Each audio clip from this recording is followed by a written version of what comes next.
Christmas is adults only this year, Mom said, her voice sharp as icicles.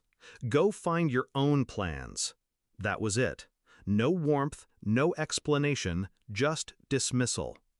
2 days later, their Instagram lit up. Smiling faces at Aspen Peak Resort. Matching sweaters, champagne flutes raised against snow-dusted windows.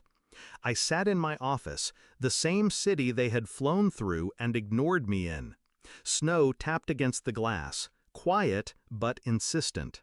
I stared at their photos until my jaw ached from the grind. And then, without hesitation, I picked up the phone.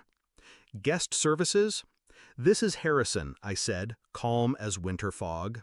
"Yes, I'm calling about the suite under our name. We won't be needing it. Please relocate us. Family emergency. The room should go to paying guests." I gave them the reservation code. Their suite, their comfort, their perfect holiday, gone with one phone call. I wasn't always this cold. Once I would have begged to be included. Back then, I was the one carrying Christmas. I bought the tree, the gifts, the food. When Dad lost hours at work, I paid their mortgage to keep the house from foreclosure. When my sister wanted grad school, I co-signed her loan. When Mom's health bills piled, I sold my car. I gave until I was hollow. But last year, when my business began to rise, when my hours stretched late into polished boardrooms, they stopped seeing me as family. I became a wallet with legs. I remember Thanksgiving.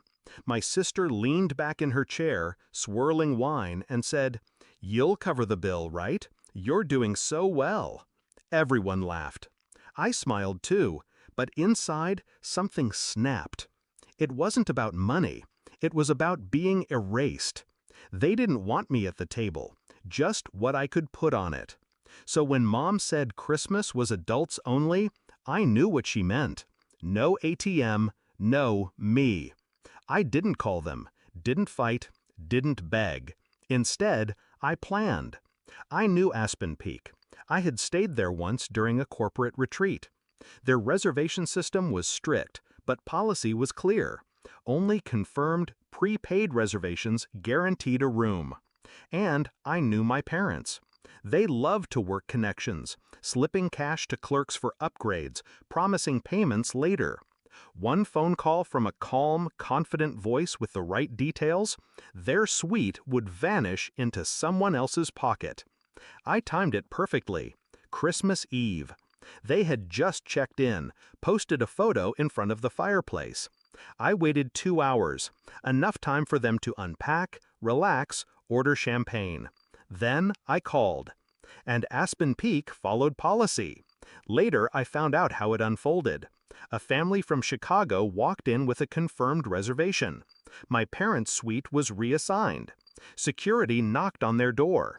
My mother's shrill protests could be heard in the lobby, my sister snapping photos to report the injustice. But policy is policy. Bags out, room gone.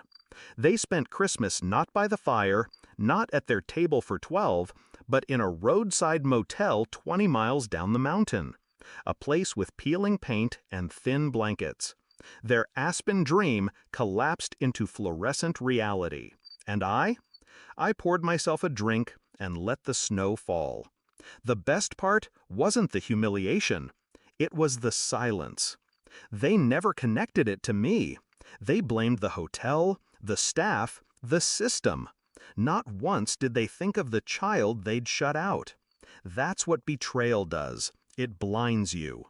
They couldn't imagine I'd learned their tricks, that I'd use their own arrogance against them. 3 weeks later, my phone buzzed. Mom. I let it ring. Then Dad. Then my sister. Finally, a voicemail.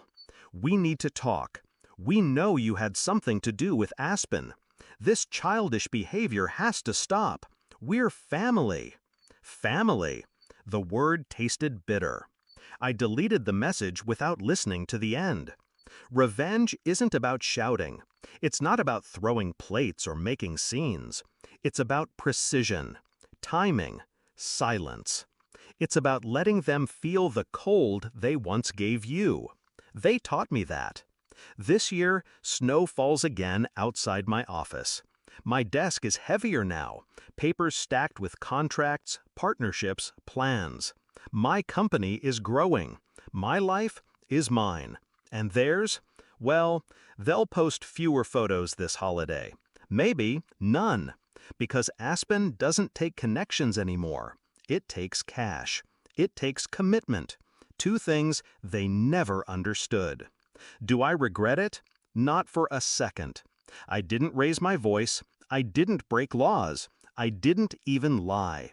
I simply stepped back. And with one phone call, I reminded them I wasn't their wallet. I wasn't their fool. I was the snowstorm they never saw coming. And when the storm hit, it buried them in silence.